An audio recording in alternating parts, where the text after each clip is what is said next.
On s'est fait égorger financièrement par la facture d'agglomération.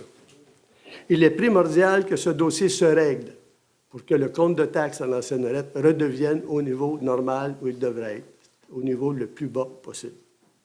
C'est la promesse que j'avais faite en 2013. C'est donc ce qui me pousse à me présenter aux élections cette année et à solliciter un autre mandat. On a travaillé d'arrache-pied dans les 4 dernières années pour monter le dossier de preuve pour la Cour. Avec l'information qui nous arrivait au compte-gouttes, ça n'a pas été une mince tâche de monter ce dossier-là. Aujourd'hui, on est près du but pour redonner aux Lorettaines et Lorettains les sommes qui leur reviennent, parce qu'on va les rembourser.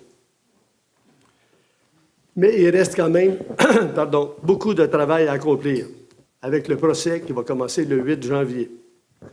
C'est ici que la force d'une équipe prend tout son sens. Et la game, ça commence aujourd'hui. Pour réussir, donc, j'ai besoin d'un conseil municipal animé comme moi du désir de défendre les droits des citoyens sans aucun compromis. Pendant ce mandat-ci que je termine, j'ai mis de l'eau dans mon vin. J'ai essayé de négocier de bonne foi une entente avec la Ville de Québec.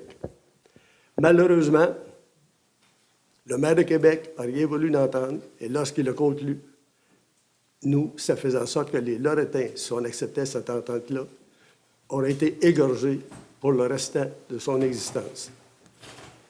Évidemment, moi, j'ai vu le piège. Je n'ai pas signé. Un novice, sans citer personne, aurait peut-être accepté une telle entente qui aurait été catastrophique pour les citoyennes et les citoyens de l'ancienne Norette. Et je pense qu'il est encore d'actualité aujourd'hui de dire que quand on affronte un loup, on n'y oppose pas un agneau.